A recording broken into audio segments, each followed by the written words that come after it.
ইরানের হাতে অতি গোপনীয় এআই সক্ষমতা সম্পন্ন অস্ত্র, রক্ষা পাবে না শত্রুরা, বলছেন জেনারেল কিউমার্স।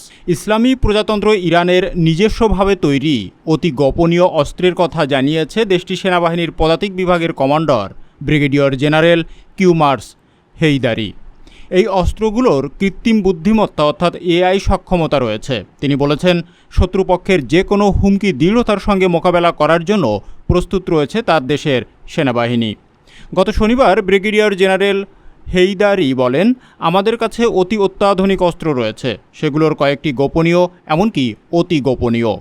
এগুলো এতটাই অত্যাধুনিক যে এতে কৃত্রিম বুদ্ধিমত্তা ব্যবহার করা হয়েছে, যদিও এগুলোকে এখনও প্রচলিত অস্ত্র হিসাবে শ্রেণীবদ্ধ করা হয়েছে, তবে সেগুলোর সক্ষমতা অসাধারণ।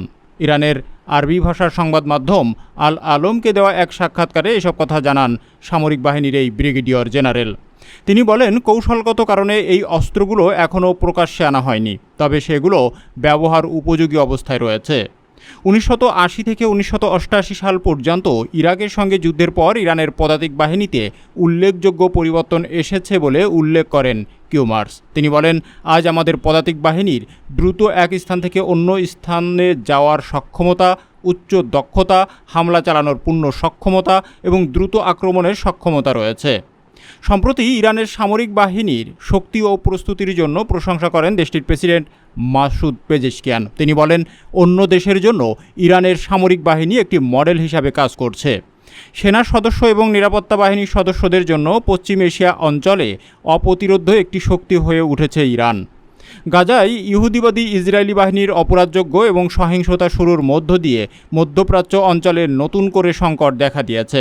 ফিলিস্তিনের প্রতি সমর্থন জানিয়ে এই অঞ্চলের প্রতি প্রতিরোধকামী শক্তিগুলো ইসরায়েলের উপর প্রতিশোধমূলক হামলা চালিয়ে এসেছে।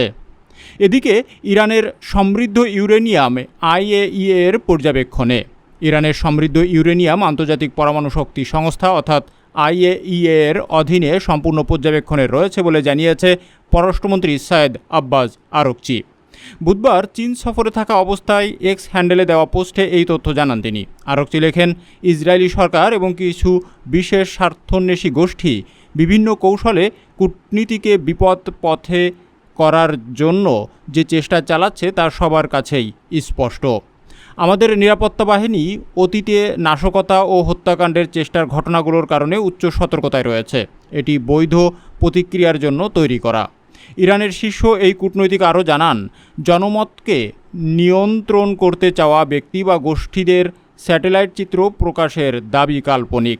বাস্তবতা হলো, ইরানের সমৃদ্ধ ইউরেনিয়ামের প্রতি মিলিগ্রাম IAEA এর অধীনে পর্যবেক্ষণে রয়েছে। মানবাধিকার ও গণবিধ্বংসী অস্ত্রের ক্ষেত্রে পশ্চিমা দেশগুলো সর্বদা দ্বিচারিতার নিন্দা জানিয়েছে ইরান। তেহরান বলছে, তাদের পারমাণবিক কর্মসূচি সম্পূর্ণ শান্তিপূর্ণ, যা কিনা জাতিসংঘের পারমাণবিক পর্যবেক্ষণ সংস্থা কর্তৃক পরীক্ষিত ও প্রমাণিত। গত শনিবার ইরান ও যুক্তরাষ্ট্রের মধ্যে 2 দফা পারমাণবিক কর্মসূচি ও নিষেধাজ্ঞা প্রত্যাহারের বিষয়ে আলোচনা হয়েছে। প্রথমটি ওমানে ও পরেরটি ইতালির রাজধানী রোমে। আলোচনার পর উভয় পক্ষ আলোচনার অগ্রগতিকে অত্যন্ত ইতিবাচক এবং গঠনমূলক বলে সন্তোষ প্রকাশ করেছে।